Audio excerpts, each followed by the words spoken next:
So today is actually is motivated by two things. One is the Bobster, and the second is actually Avea Moore. On her birthday, she let us know some maybe about a little over a year ago that what she did on all of her birthdays is that she would go out on her birthday and do a trash cleanup or a little stewardship project every day on her birthday. And this was such a beautiful idea, because usually people, I think about like a birthday as like, you know, people are going to give stuff to me. But this is how to give stuff to the world on your birthday. And it's just sort of reframed, kind of celebrating your birth with a connection to something that was important. It was beautiful. And so that actually motivated a lot of other folks in the Nature Journal Club on their birthdays to start doing the same thing. So there's actually a lot of us that on our birthdays are scampering about, picking up trash. And it's also kind of spilled over into that in honor of somebody else's birthday. When you find out it's somebody else's birthday, what we all do is, you know, we go out and we do a trash cleanup on that person's birthday. And then you can share pictures of the trash that you cleaned up, as well as any sketches you made that day on the Nature Journal Club Facebook page. So that's a lot of fun. And we're going to be doing that for Bob today. And so I'm going to give you a little workshop today on how to draw some happy little trees. And then I'm going to encourage people to go out today and get some nature observation, connect yourself with the natural world, and draw, explore some trees, learn something new about trees through your own direct observation, and also to bring a trash bag with you and do a little trash cleanup so that the place that you're in ends up a better place because you were there. So we're going to make the world just a slightly better place because of your celebrating your birthday there. So I encourage everybody to do that today. If possible, please take some photographs of perhaps your trash bag, maybe a before after picture of the site you decided to clean. And we can share those on the Nature Journal Club Facebook page, along with any drawings and sketches that you might have done that day of some happy little trees or whatever is jumping out at you. The techniques I'm going to be showing you today aren't necessarily techniques that Bob Ross used, but they're techniques that I use a lot in the trees that I draw. And so today's focus is going to be a little bit on just some tricks and strategies on a sort of grab bag of tree sketching methods and techniques. And I hope you enjoy it. And here we go. Let's see what we can do. So sound check. Avea, can I be clearly heard? Yes. All right. So let's start off with some deciduous trees. Then we're going to jump into coniferous trees. And what the idea here is we're going to be drawing trees at different distances, different scales. And I'm going to be using a whole bunch of kind of fun strategies to get that tree down on paper. Some again close, some far, some with their leaves dropped, others still with their leaves on them. So I'm going to, right now I'm looking around my desk, where is that pencil? Here is one. Let's start with some drawings of some deciduous trees. So those are broadleaf trees, and we're first going to draw them without their leaves on them. And I'm going to show you kind of a pencil drawing approach that I use when I am doing that. And actually there's a different pencil. Where is that different pencil? Different pencil. Where are you hiding? You'd think that this desk would be organized, but you would be wrong. Well, I can't find that pencil. That's all right. So I'm going to use, maybe to make this kind of clearly pop on the screen, I'm going to use a pen. Now, where is that favorite pen? This is a moment. It's a happy little accident. This is not a mistake. This is a happy little accident. All right, we'll go back to this pencil. We're going to go to a pencil here. I'm going to zoom down. And let's start with some deciduous trees. Here's my general strategy for drawing deciduous trees. What I find is that if you draw a trunk of the tree and then draw branches out from that,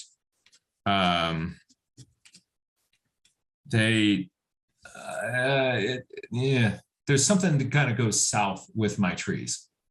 I'm much more successful with getting a sketch of a tree if I do it from the top down. So let me show you what I mean. Let's say here is where my ground level is.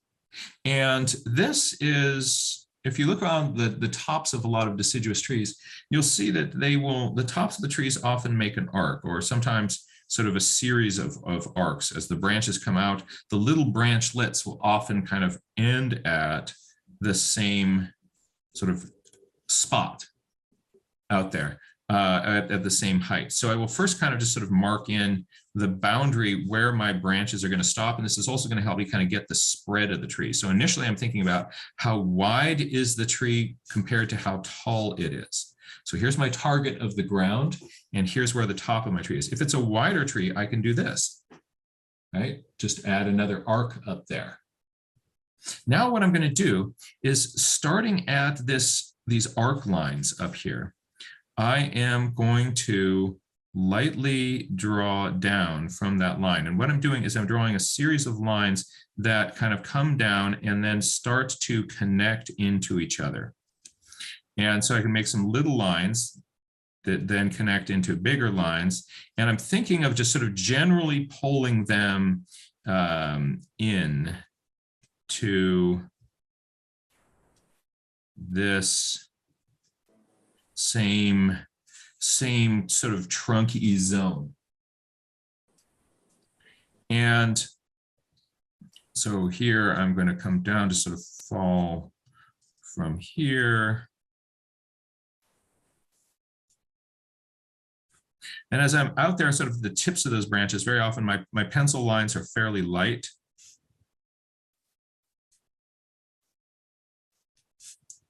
And as I get more into the core of this tree,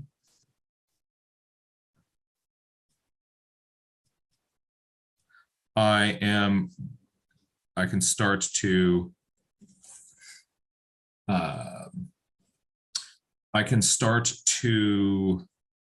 make those lines a little bit darker and heavier.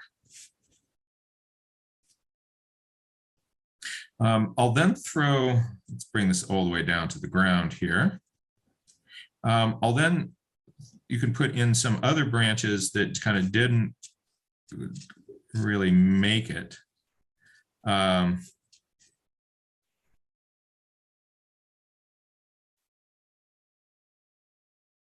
Very often you'll see on little branches this kind of, they'll have these little kind of hooks where a branch will come in. So don't always start thinking of them as kind of connecting in these Ys. Sometimes they will kind of just curve in, whoop, to another one. So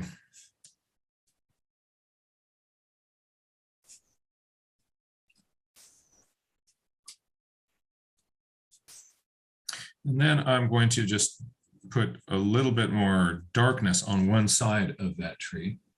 Means that the light would be coming from this way. And there's a little deciduous tree. Happy tree number one. One thing I want to be cautious of is just the thickness of the branches. Generally, what I want is skinny out here getting thicker as we come in. So if one of these out here start to be thick, then that's can look kind of funky. And I can look at the whole tree, like right in here, I want this to be, I don't want that to kind of be as thick as that.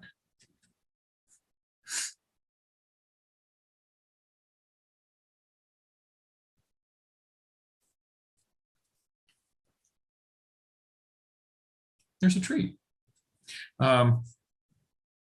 Another thing that you can do with this approach is that if there are, you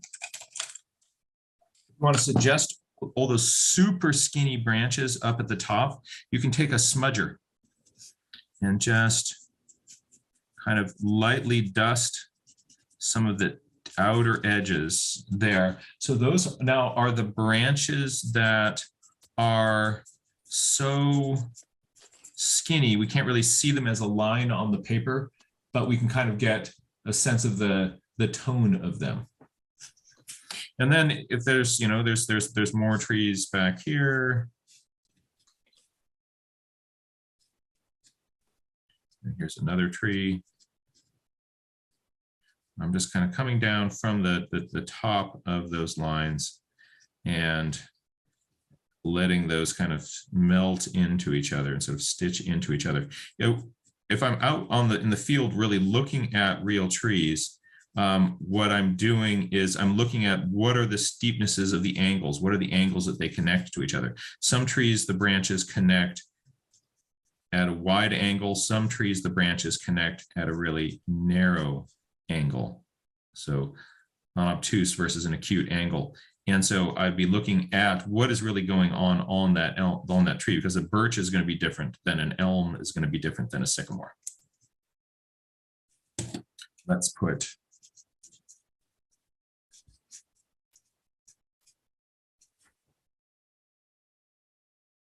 there you go. A couple of happy little trees.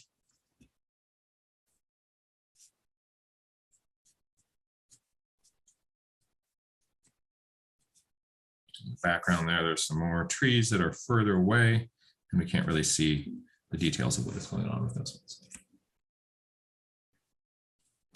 Oh, because it's Bob Ross Day, we have to put in the little hole where the squirrel might live. I think a little squirrel might want to live just right in there. There we go. Let's think about maybe now turning this into a deciduous tree with leaves on it. So I could start with something just like this. And I'm now going to watercolor on top of this. Actually, let's stick with these kind of sort of trees in winter just a little bit more and do this watercolor style.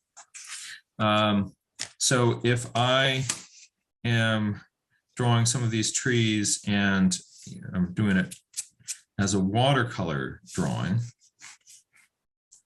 I am going to use my flat brush. So this is a brush that has sort of a chisel shape to it. And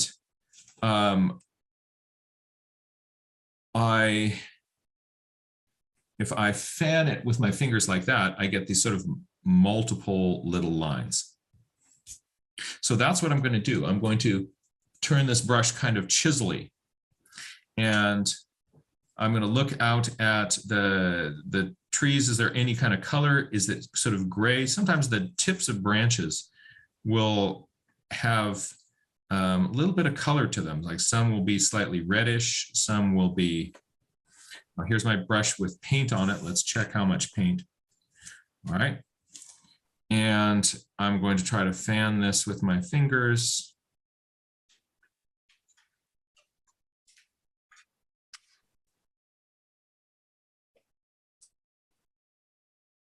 So I'm pulling it, letting this brush be a bunch of little lines. And then what I'm going to do is I am going to just, on the outside edges of this tree, I'm going to draw down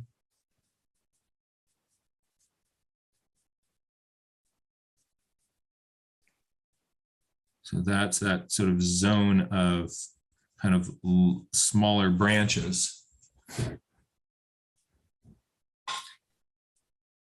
And then if I want to, I can switch brushes, or I'll show you how I can use this same brush. I can take this brush and make it kind of all together again. So you make sure I've got paint in the tip of it. And then what I'm going to do is with the edge of this brush, the like sort of the knife edge, if I put that down on the paper, see how it makes a little line? So what I can do is I can start just sort of pulling, kind of tap, tap, tap, tap, pulling, kind of pulling down from that line. My brush, when the motion of my hand is actually stab, stab, stab, stab, stab. So I'm not dragging it along the paper. I'm lifting and kind of and jumping. So I mark it down on the paper. I lift my brush up. I move it down a little bit more. If I and that's going to make these lines just a little bit more irregular.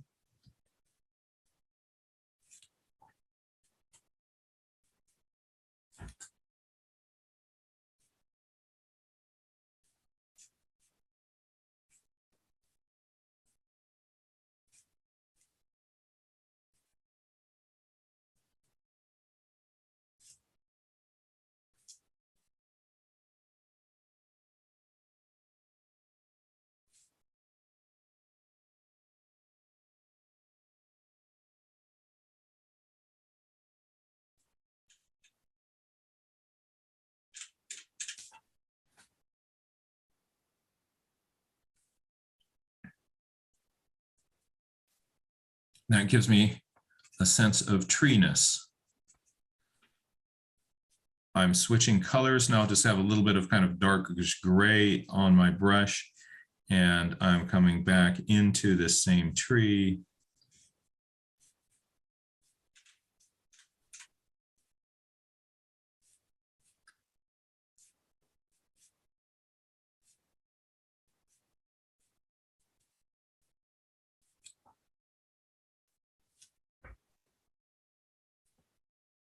That gives me sort of a rough, irregular sense of this tree.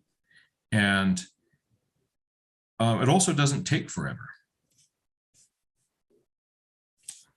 Any tree that you want to feel like it's sitting on the ground, just give it a little bit of a shadow down there. Let's put a little shadow in there, just like that. And then it allows the tree to kind of nest into the ground. So again, the motion with this brush here, I'm just kind of tapping it down on the paper and then lifting, tap and lift, tap and lift, tap and lift, tap and lift. If I do this, I get these big kind of, if I drag it, I get these big broad streaks like that. That's not what I'm going for today.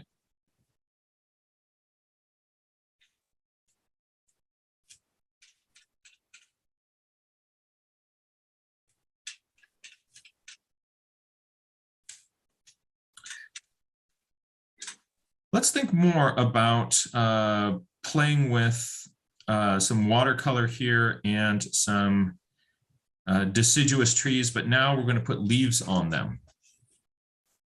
I'm going to look at the colors of the leaves, and a flat brush like this one is a great tool for sort of blocking in these masses of foliage. And the reason is that it can give me kind of this, what I call a consistently inconsistent look. What is going to be kind of death for your tree is if you look at it and there's sort of a symmetry to it, like here's the edge of my tree. I want to avoid this lumpy, lumpy, lumpy, lump symmetry. So that is a great place where this brush can come in. So with this flat brush, when I first saw this, I thought like, oh, what you can do is like, this is great if you want to draw bricks. But I'm not seeing very many of those. But what I do with this is as I watch what I'm doing with my fingers, I'm going to be twisting this brush and kind of dancing it around as I'm painting. So my fingers are going to be doing this with the brush head. So that brush head is going to be making, see me kind of turning that brush. And I'm also sometimes I'm kind of rocking it onto one corner of it and then rocking it onto another corner of it. So watch this. So I'm going to be dapping with this corner down here and then dapping with this corner here. And that is it's giving me this.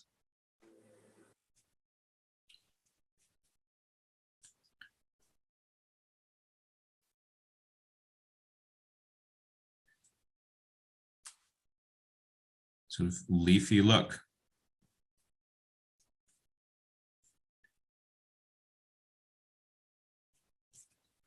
Then we can look at my tree and sort of where in my tree are the deepest shadows.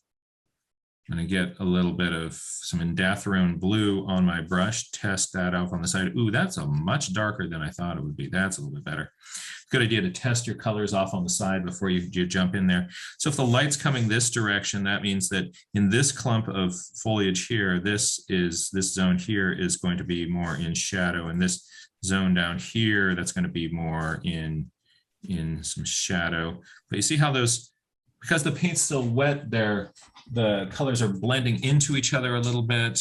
That's what I want. Kind of giving those a little bit softer edges. And there's a light here somewhere that I can put on. Which button are you? Oh, that one. Yeah, it's still a little bit hard to see the color on it, but this is green. But I've got some shadows kind of popped into it. And I can do the same thing with gouache. So this is a little, these are, as a Altoids tin, these are little happy little tree mints. And what I've done is turn that into a little gouache palette. I've painted the inside white, and then I've got little cakes here of gouache paint. And gouache is neat because it's an opaque paint. And so what I can do with the gouache is, once this is dry, and if I'm out in the sunshine, and this dries in a heartbeat,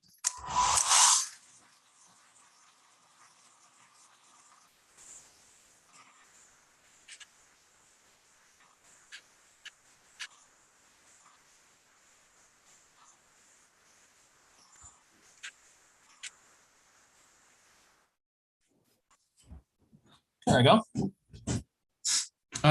But look at this. I'm now going to just take a lighter shade, one of these sort of very pale shades of gouache, and I'm going to pick up some of that paint. What I do is I wiggle it around on my brush until it makes kind of a thick paste. I'm going to bring that over here, see what color I've got, sort of a yellow-green. Maybe make that a little bit less intense yellow with some of this green. There we go. All right. Now, if the light is coming here, what I want to think of, my brush is now turned into sunlight, right? And this is going to be just sort of sunlight dancing on some of these outer leaves here. And I have to be really kind of minimal with this effect because it can look kind of kitschy. And if I overdo it.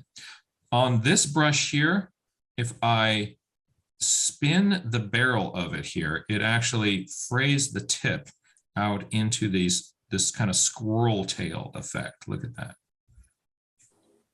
See that? So this brush that I'm using, it's a water brush that is has a tip that I can break off. Pull that tip off, right? So you can have a big mop head. You can put this little attachment on and it's now a flat, or if I spin that attachment, it turns into this squirrel tail. Is that crazy? So it's this 3-in-1 brush available on johnrearlaws.com. But so the two brushes I use the most are, this is the Pentel Aquash, and then this is this Kuretake flat brush. And so with this, I can now, with this squirrel tail, I'm going to just kind of come in here and I'm going to add a few, that's not really showing up on the screen very well. I think what I want to do then is I am going to add a little bit of white gouache to it. A little bit more white gouache.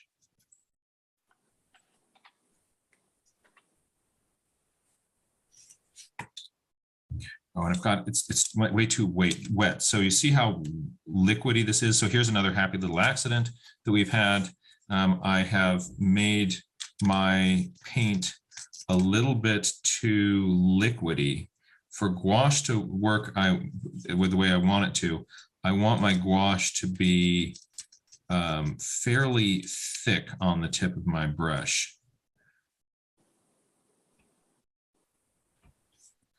Test this over here. Yeah, that'll work better.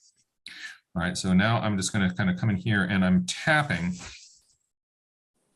And my brush is I'm going to watch my hand here. I'm going to be arcing this around just a little bit, maybe kind of in here. And then I stop. So a little bit of that goes a long way, but it's fun to do. So what we will tend to do is this. Once I put that on, then I'm going to put a little bit more on. And then I put a little bit more on. And then I put a little bit more on. And then I put, oh, this is to get this great leafy effect. And then I look at it and kind of like, this isn't really turning out the way I thought it was going to turn out. And so what we then do is we just do it a lot more. And like, oh no, I wish I'd stopped earlier. All right. So this is an effect that I think is best done just kind of a little bit. So moderation is going to be key. I'm going to put a little bit in and then stop. If however, I do put on too much, I'm now turning this back into a flat here, spinning this part here. I can sometimes kind of come up in here, lift out some of that paint. It's not really wanting to come out. Maybe I can put some darks back into it. Yeah, oh, look, I can.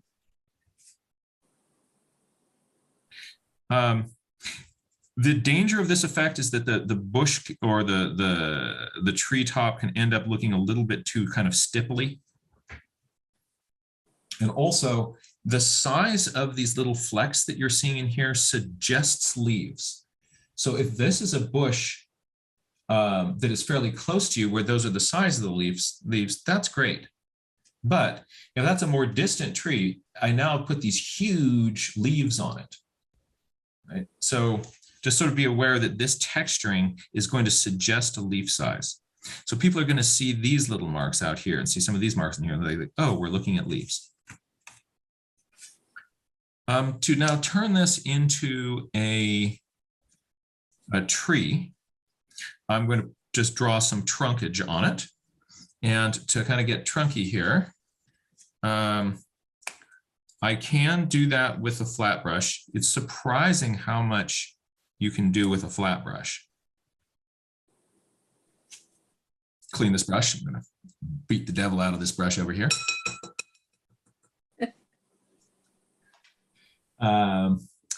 So I've got a clean brush, and I can turn that into a little flat chip again. I am going to,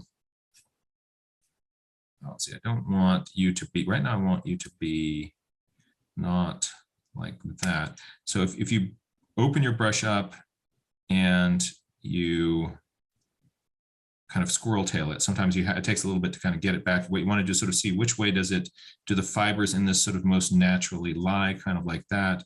Then I'm going to put this on. There we go. Okay.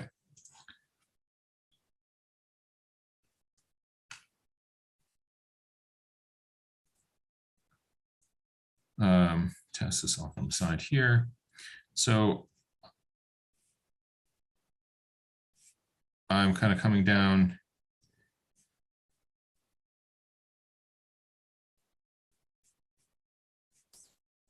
So I've got a few places where my trunk is disappearing into those leaves.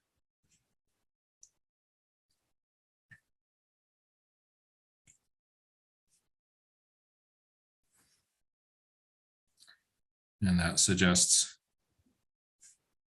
tree ish qualities. Another thing that helps a tree feel like a tree are sky holes. Sky holes really help a tree breathe. Do you see how dense this looks? I mean, that's a really thick canopy. But if I look at real trees, very often I'm seeing through them. I'm looking out my window right now. I'm seeing holes through trees where I'm seeing the blue sky behind them. So if my sky is white behind it, I can use white for this. If, however, my sky behind it, we're jumping back in here with some gouache. If my sky behind this tree is, say, blue,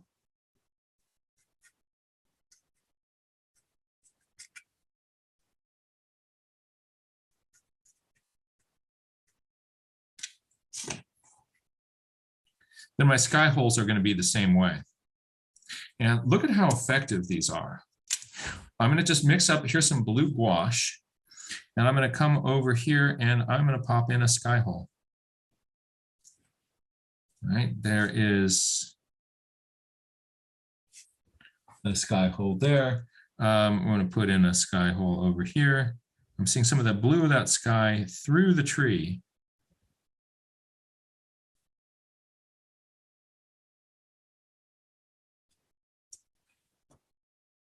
And it just lets the tree breathe.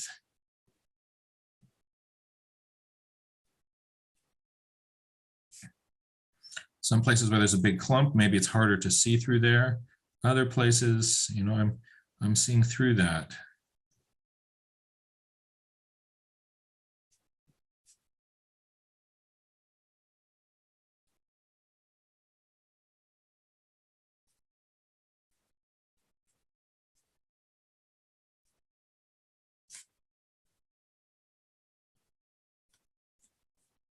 With gouache, when you first put it down, it's going to look nice and opaque. Sometimes you have to hit it with another little coat just to make it clear to it that gouache that it actually is going to be, it's going to be opaque. So here, a bunch of my sky holes, they do make the tree look a little bit more kind of airy, but notice that a bunch of them are about the same size. See that? So they're roughly the same size splotches. And then that can start to look like blue spots on the tree.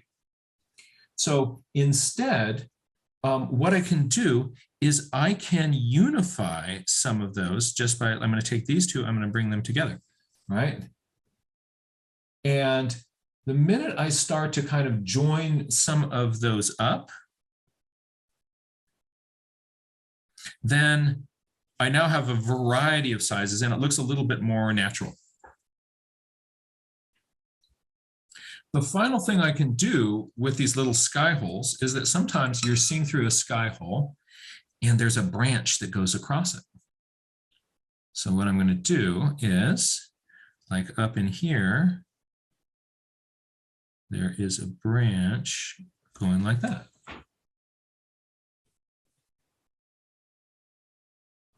And over here, there's going to be a branch here.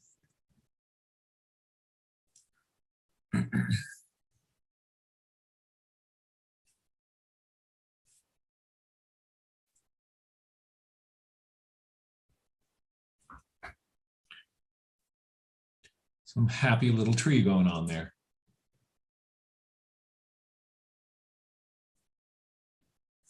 If I want, let's ground this tree so that it doesn't feel. By the way, I should point out that something I'm doing that makes all this kind of thing, making things kind of look leafy, that makes it a little bit easier for me to make things look leafy, is today I'm drawing this on rough watercolor paper. And that's a big trick for these textures. So the watercolor paper that I have has a little bit of kind of bumpy texture in it. So watch this. I'm going to just get a little bit of paint on my brush here. And I drag it like this. And look, leaves. Right? So that is just picking up the texture of the paper. And so I leave some of those little spots sparkling through, and then you feel kind of this sparkle. in the leaves.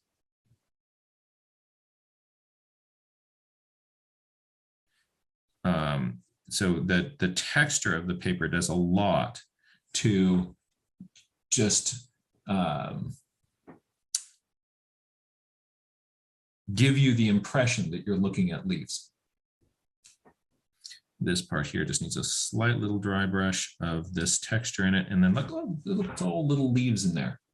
And that's not me going ink, ink, ink. That's just me kind of going like across there. Oh, yep, there's some leaves.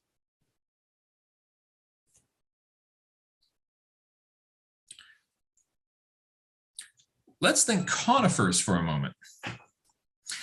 We have distant conifers, we have close conifers, and so those are large cone-bearing trees. One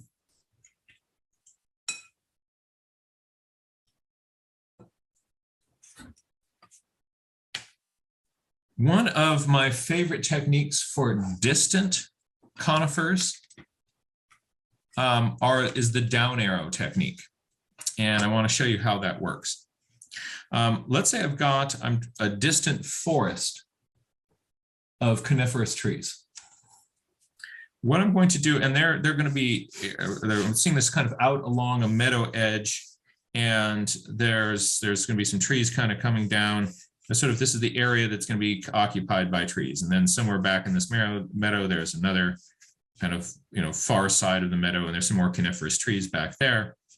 What I do is I look along the top edge of this forest, and I am going to kind of take my time and kind of do this as I look down the edge of the forest. I'm going to be kind of drawing the details that I see in the top of that forest. And the thing you want to get going on here is to avoid this. I want this to feel consistently inconsistent. So there's the tops of these trees, and I don't want them to be even. Like the next one, if I put the next tall one here, we're going to see this even spacing. I don't want that. So I'm going to be intentionally kind of avoiding kind of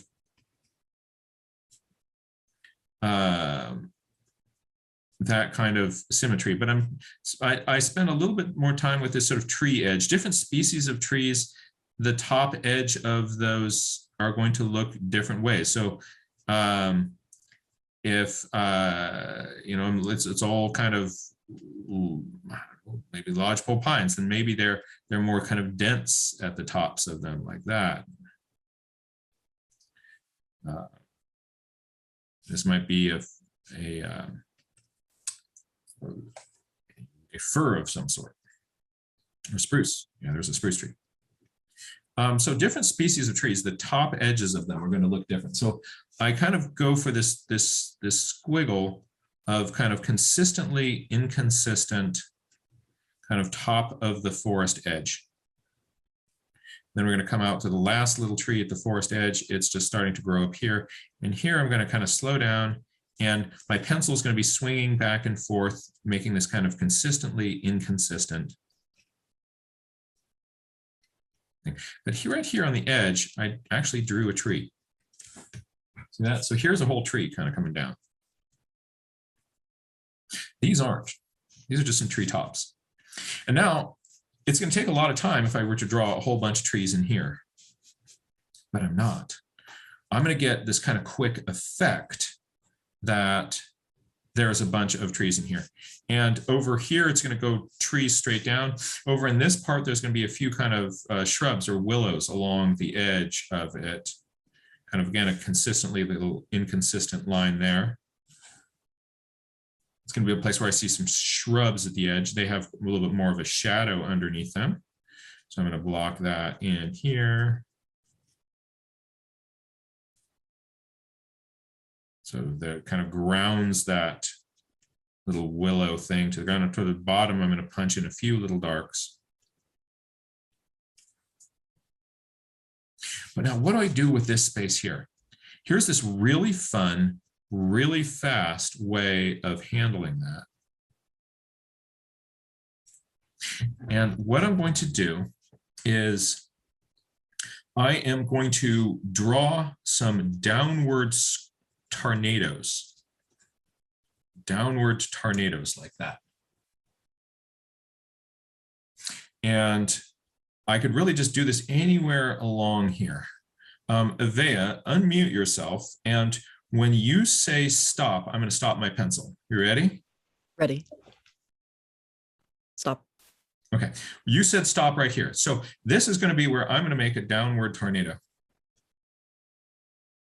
And it is an irregular downward dark tornado. Do it again. Tell me when to stop. Stop.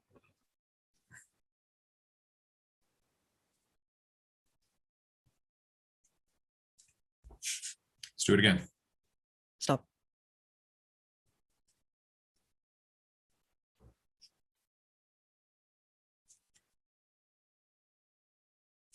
Try it again. Okay, stop.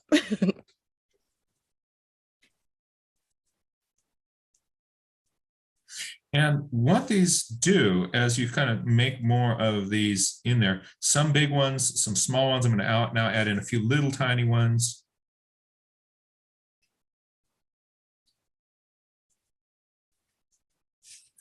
Right now, it looks like there are black tornadoes coming down off of the edge of this tree. But if I put a middle tone in here,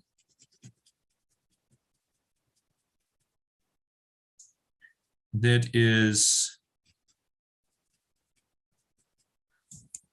not too far from that dark tone, it's going to feel like those are shadows where I'm looking past trees into the darkness of the forest behind.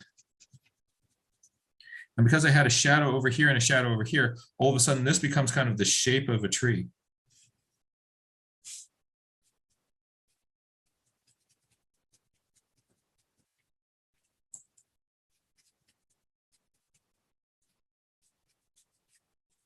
I'm going to make a few little kind of dark accents towards the base of this also, where the woods are lovely, dark and deep. This is where you might kind of be able to go into that forest. And you get the sense of this forest edge, and it didn't take forever. Now, if your tornadoes are really dark and this background shape that you put in, this background tone is fairly light, they will feel like just tornadoes hanging down from the edge. But because I've got my kind of tone of my forest not too far from that, those feel then like, so if it feels like you've just got like dragon teeth hanging down, then make the rest of that tone a little bit darker. And then it'll feel like the woods are lovely, dark and deep. And there's a really fast forest. Let's look at how a similar sort of effect can be created with watercolor. So if I've got a forest edge that's going to be coming along in here,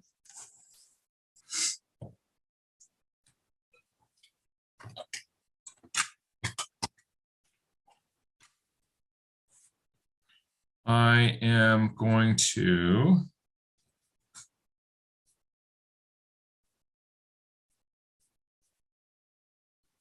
put in some skyness.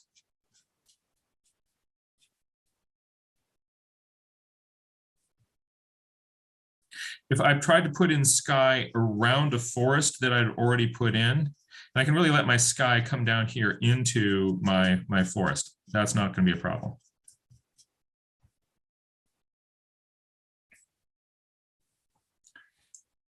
I'm going to take advantage of this little flat edge brush here that I have to create this forest effect.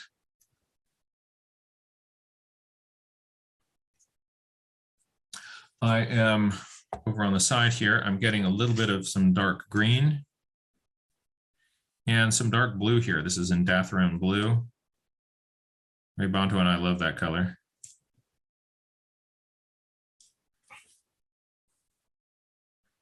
I'm going to check the flow of my paint off on the side here. Yep, that will work. And what I'm going to do is I'm going to put the tip of it up here. I'm going to give myself sort of a few kind of tips of these, sort of bum, bum, bum, bum, bum, bum, bum, bum, bum, bum. And then I'm going to come in with the corner of it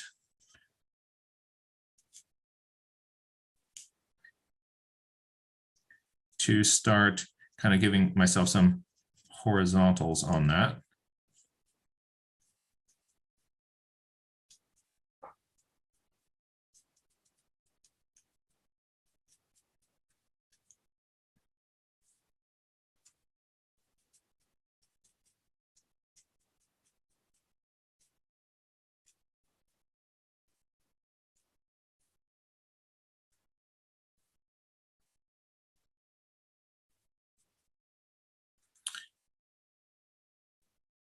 So here I'm just putting the brush down as a vertical.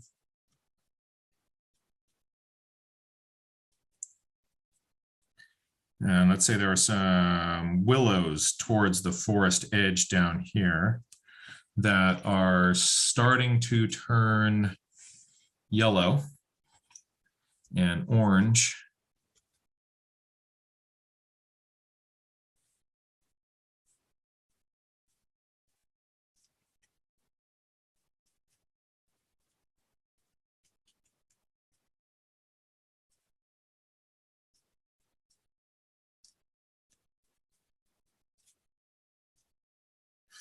Because that paint is still wet, that just blends right in there.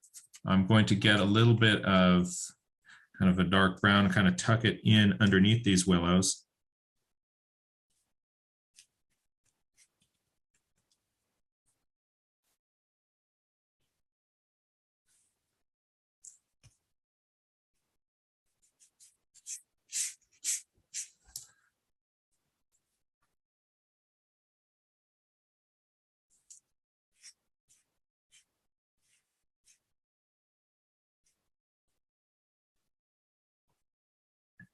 And I can do that same down arrow thing where those little tornadoes come down. I'm going to just get some Indathrone blue, which is a very dark blue. See, that's almost a black. And I can, in a few places, just kind of make just a few spots where my forest edge is going to want them to narrow towards those spots, to narrow towards the bottom. Oh, you can't really see that effect on the, so to change the angle of that. No, it doesn't really come through.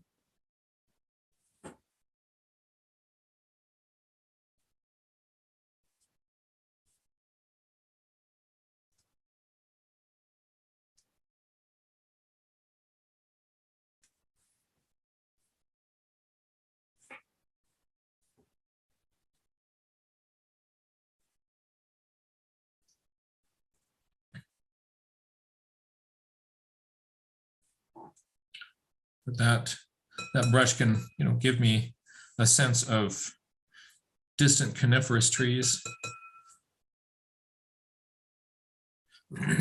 Another thing that you can do, if let's say you did a graphite pencil drawing, you know how easily graphite smears.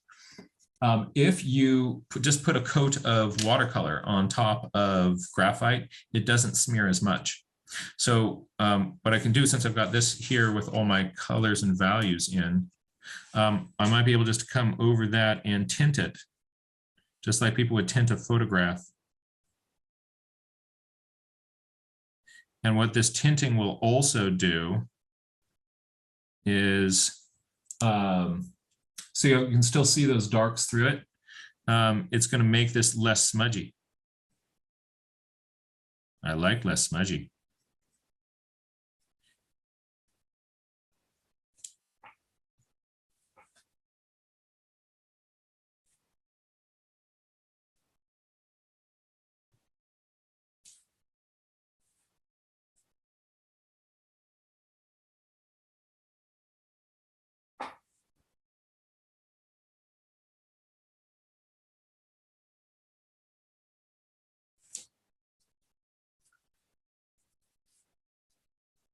let's show you just a few other possibilities in your bag of tricks. Let's say you don't have one of these flat brushes. You're thinking, well, that's great if I have a flat brush, but I can't do any of these effects and details.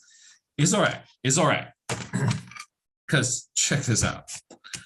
Other things that you may have around that can give you some interesting leaf-esque effects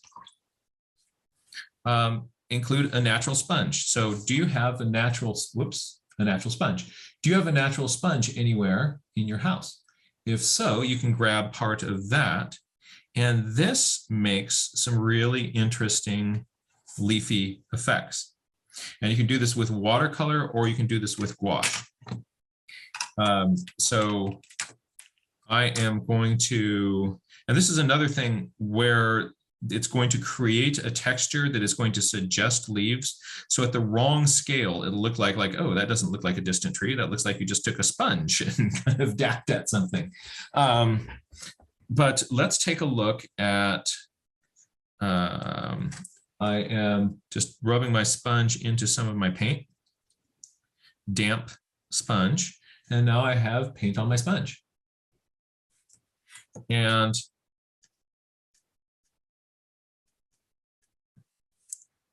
it gives me these effects. So here is,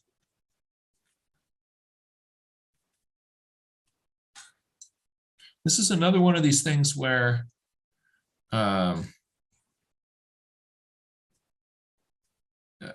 it might be good as a subtle layer on top of something that has already sort of been painted. So I'm going to put it in some gouache here. Wiggle it around. Now I've got some gouache on the tip of it. And I'm going to come over this watercolor.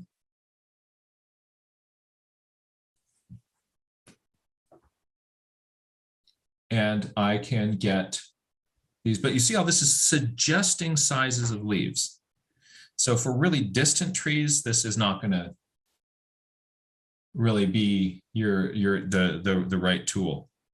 But for something closer, this can give you a good sort of sense of leaves. Similarly, let's say there is,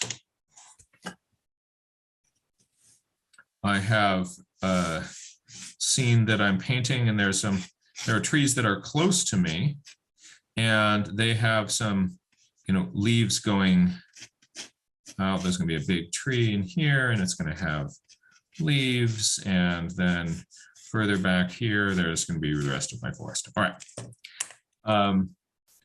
Let's use this sponge technique on that tree that I will center in the picture. So I've just sort of loosely figured out where my tree is going to go. I am going to find my water brush again.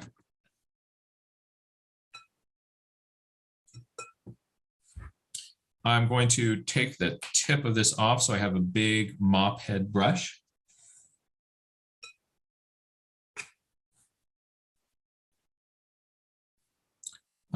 Let me back up so you can see, oops, wrong directions, back up so you can see kind of mixing some paint in here. I'm going to get just a hint of some blue in the sky. And as you get maybe towards the horizon a little bit more,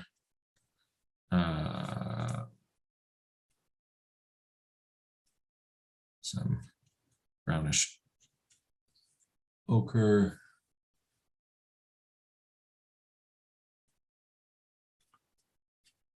So one way to kind of handle trees and skies is you put the sky in first. You then let that sky dry, and then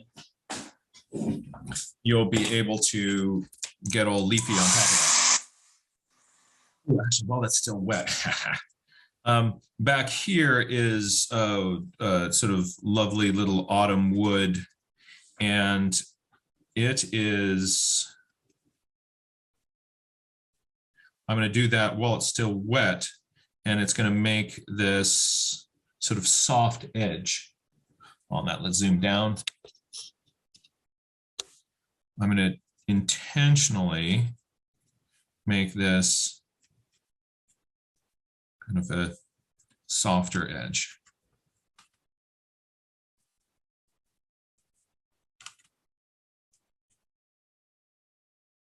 And that suggests that maybe there's some mist happening here, and those trees are then pushed back.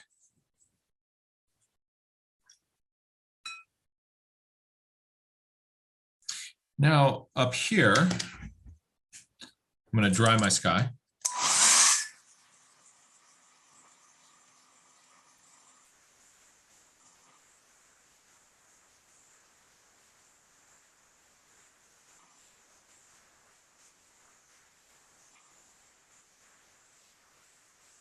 That's right.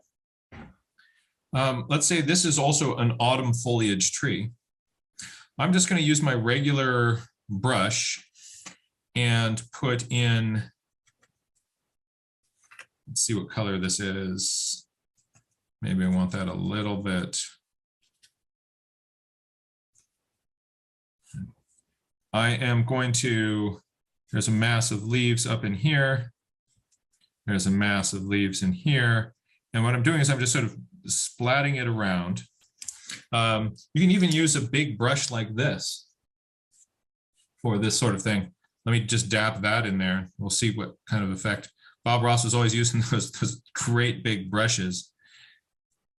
Okay, that's a little bit wet.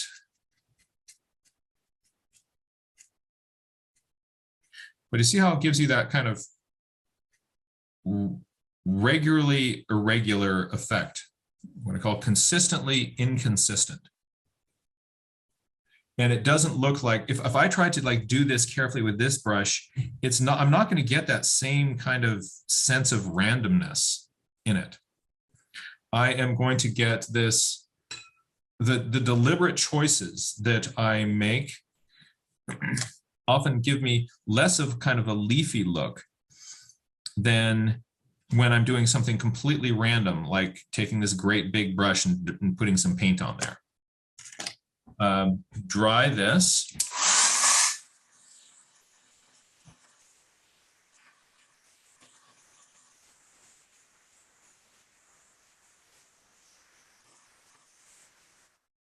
This is the part where we fast forward.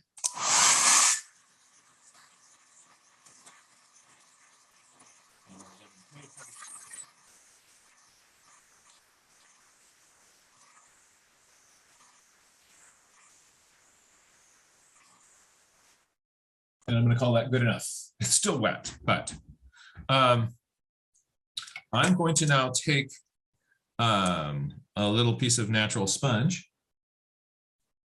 and I'm going to drop it down into some gouache and swirl it around. For this, I don't want it to be too wet.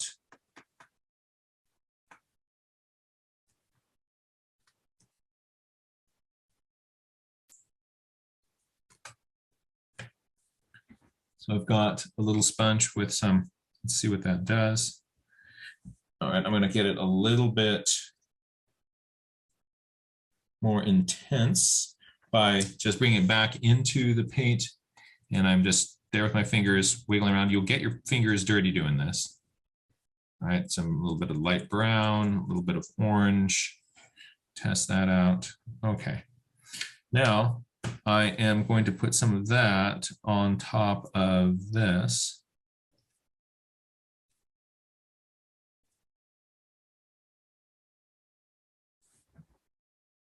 And it puts a little bit of leaf randomness in it. What these trees need now is some branches.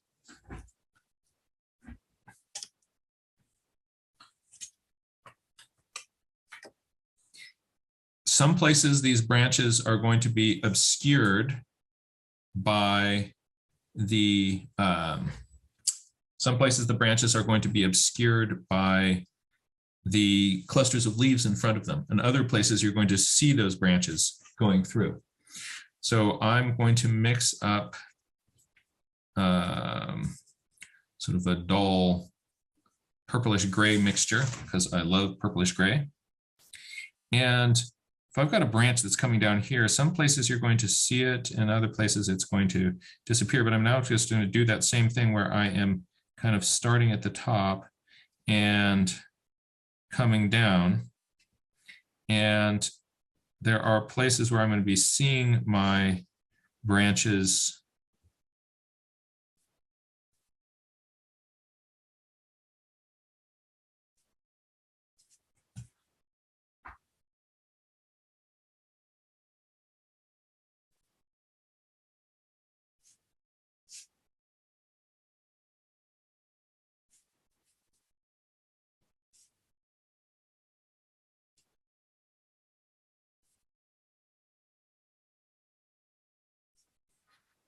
there are other places where those branches are going to be disappearing.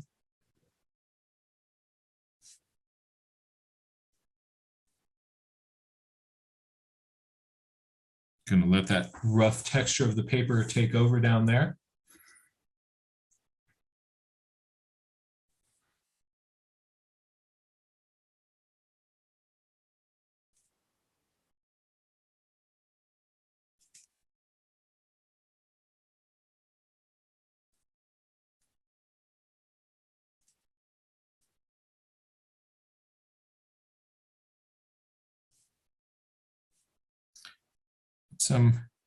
Look on your tree for also those dead branches that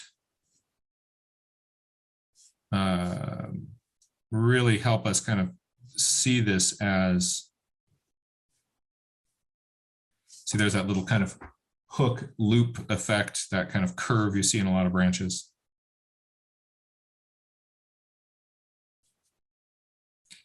The best thing to be doing is to be looking at a real tree. Here, this is a tree out of imagination. And I like to be out there somewhere in the field looking at a real tree. Then I can use these sorts of strategies to just help me be able to get that. So I've got that sponge texture, blotchiness, random pattern. There are holes in the sky. Did that sky first. That gives me a sense of leafiness in the tree. So fun tools. I have my water brush. I have the Kuretake flat brush. I have a big, a great big Bob Rosser brush, natural sponges, watercolor, gouache. All of those I can sort of bring to play and sort of mess around. You don't need to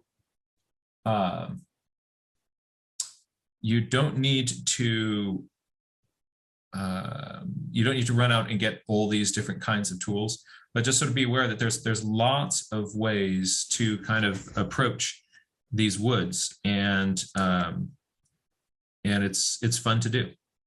The most important thing I think is that you kind of engage with this with sort of a playfulness and a curiosity. Mess around with it and see what works. So Bob Ross encouraged people to make some happy accidents. So not get stressed out about, I don't want to mess this up. Be experimental and give yourself some pages where you're just sort of like, let's see what happens like if I play with this way. You can do little texture boxes off to the side. And and mess with how those textures react. Don't feel that you have to do a top to bottom portrait of any particular tree. You can get in there close and you can play with a leaf and draw a leaf. You can also back out, draw that tree from a distance. It's really fun on the same page to have some things where you're zooming in, let's say looking at what is the structure of the catkin on this tree. Then zoom back out to life size, and then zoom back even further. What is the shape of that tree when you look at it from across the field? If you find that that art critic in your head is popping up and kind of going like, and you're feeling kind of stressed out by the art side of it, it really helps just to start adding in a whole bunch of written notes directly on the same page with little lines pointing to part of the tree. What this does is it gets your brain out of that, oh, art mode and more into the, oh, I'm a naturalist and I'm recording observations. And your brain goes like, oh yeah, we're being a naturalist here. And then that art pressure begins to disappear. Give it a try, see what happens, be playful, be experimental, and enjoy it. And I want to encourage everybody to get out today and draw yourself some happy little trees, perhaps with some new strategies that you have. And also, let's leave that place in nature that we explored better than it was when we came, by bringing a trash bag with you and doing a little trash pickup in how much trash can you collect in honor of the Bob. Let's then share that with the community. And thank you all for being here. Also want to thank Avea Moore, my co-host, for helping wrangle the workshop with me. Really appreciate your support and your help. As a matter of fact, everybody, the wig that I'm sporting right now, that's thanks to Avea. I had gotten one myself, but when I brought it home and opened it, it was more kind of a little Orphan Annie thing with its big kind of red locks kind of curling out like that. You did not do Bob justice. And I just got this care package in the mail with all this outrageous Bob gear. And so, hey, I'm feeling the love, I'm feeling the support, and I just want to thank you so much. Hey, everybody out there, also thank you so much for your support of the work that I'm doing, the work that we're all doing together. Let's jump over to we're going to now make it possible for you to, excuse me, Bob. Nope, Bob down. Oh, he keeps bobbing his head around. We're going to make it possible for you to unmute yourself. And if you would like to share comments, thoughts, or ideas,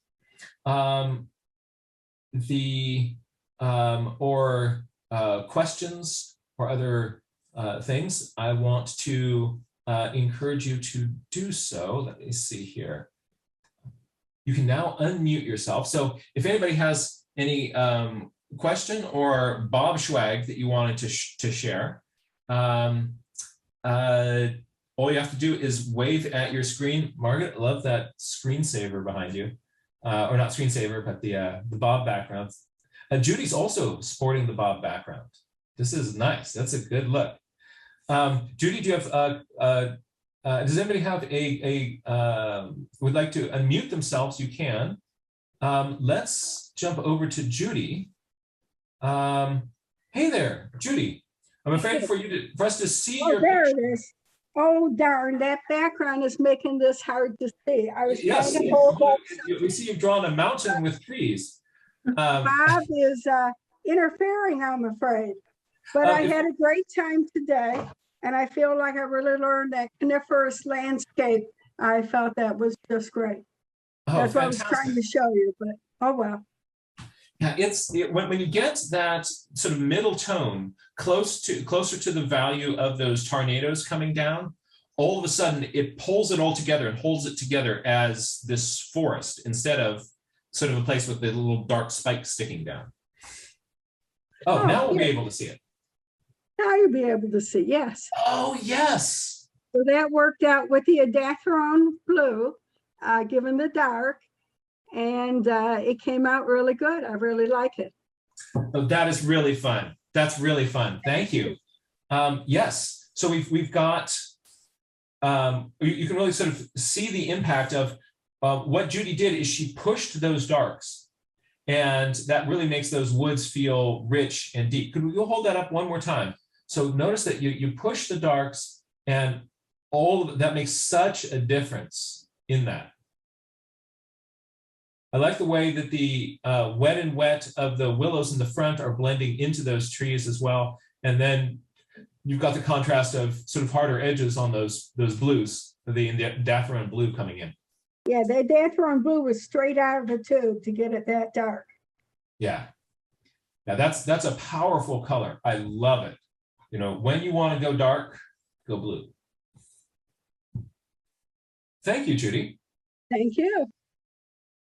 That was really neat. Sarah, thank you for being here with us. Hi. How'd you in? Hey there.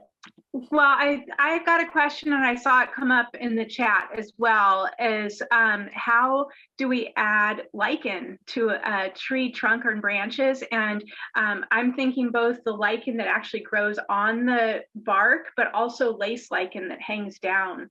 So do you have any suggestions on those? Yeah. One way to handle that would be sort of an after the fact kind of opaque paint to put that on. In other cases, like if I get out at a distance from the oak tree, I really don't see the lichen as much. So sometimes there are things that are there that I don't include in my drawing, because at this distance, I'm not really seeing it. That seems like where the zoom in, zoom out idea is really key. Thank you. Yes. Yes. Yeah. And then you can, in other places, kind of get in there and you can sort of play with life-size lichen. Now, you're going to find that matching that color of the lichen can be really, really challenging. There's that pale green is incredibly difficult to match. But I'll show you kind of the hack that I have come up with for doing it. But when I try just with my straight up watercolors and try to dilute it till I get that point, it doesn't always end up very well for me. Because then I get something that's so watery that, you know, I'm having a hard time controlling it. And so for the lichen color. Are you talking about like the pixie cup that's just starting to really explode here with the wet that we got? Like it's super, super pale green, almost whitish. Yes, yes, that color. So what I do for that, on my palette, I've got a little area up in here where I play with gouache. And what I do is I take some green. So here is this sort of olivey green. And I mix that with white. I'm now going to take some more green, mix that with some white. And I can adjust that if it needs to be yellower or anything, but I mix it with gouache. So here I am mixing it with gouache. And I can then get this, zoom, tilt. I can get the color much more precisely, and I still have a thick enough paint that it's easy for me to control.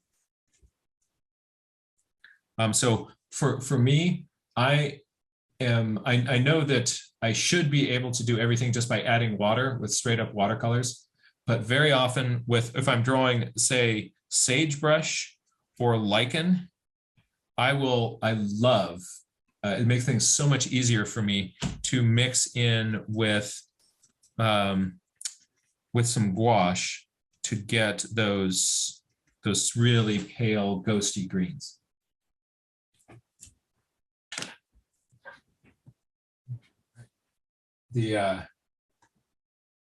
But yeah, I like your that would be a really appropriate place to kind of use some of that zoom in, zoom out approach. Anytime you're drawing something, you are leaving things out of the picture. And so sometimes we will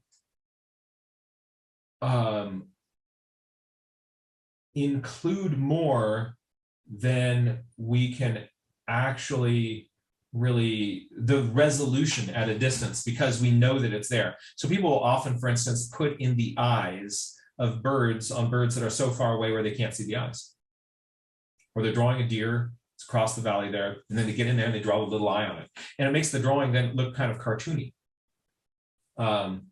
But so sometimes it's okay to leave things out. Thank you, Sarah. Let's go to Shannon Phoebe. Hey, Shannon. Hi, can you hear me? Loud and clear. Oh, this is really fun. I'm going to get rid of my screen so that we're going to make yours a little bit bigger here. So I almost didn't come today, but my sisters encouraged me. And so I just have scribbled away with, grabbing this and grabbing that. But I really learned a lot. This was really useful. Thank you so much. Well, thank you. I'm glad you enjoyed it. I hope that this was fun. And you've got all these different strategies, and like that little autumn wood up in the corner really has a sense of depth to it. Look at how Shannon has then that sort of the sort of further back. There's that you've got sort of what I perceived as two rows of trees, and there's that distant mountain out there that's really lost in the mist. And then the tree that's right up close to me, I'm seeing the full sort of spectrum of the colors up there. That's really fun. A lot of happy little accidents in that one. Yes, just like Bob's been talking about. Yep. And that's great. So thank you. Hey, thank you. Thank you so much for sharing that. Let's see what is happening on Ray Bonto's page. We're bouncing over to London here. Ray Bonto, how are you doing? Good. Almost your birthday, right? Yeah. Well, again, we wish you a happy birthday. Let's see your happy little trees. So I didn't find the flat, well, I didn't feel like using the flat brush. But so I used colored pencil, and then I decided to go into watercolor.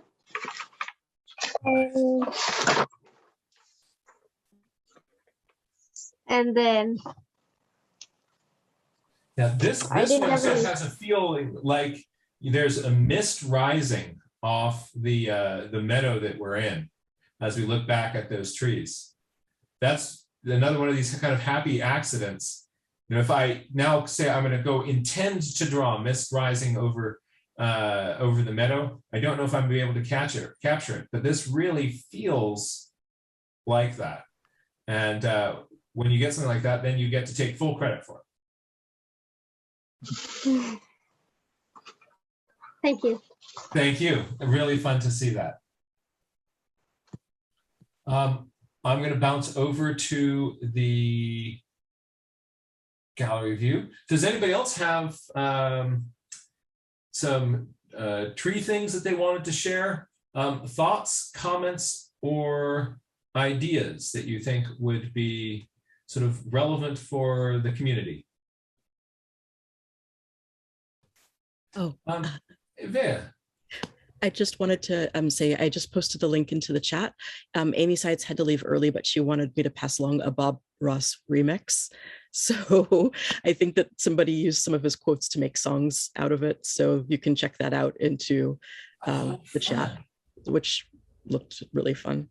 And yeah, thank you for the trees. I'm gonna have to go back and draw some more, but I had a lot of fun and more to play with for sure. So I'm excited about getting to play with that even more, and especially like the shadows. You always teach me something new with the shadows and the highlights. So and today it really clicked that you put the highlights right next to the shadows, which makes them pop more, both of them. And so I'm just really, really excited to be playing with this. So thank you.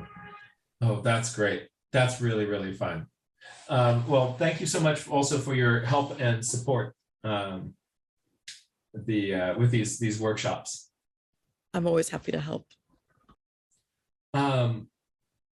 Let's see here. I'm going to bounce over to one last time into the gallery. Any other comments from the gallery? Well, happy Halloween to all of you. Happy Bob Ross Day to Bob Ross.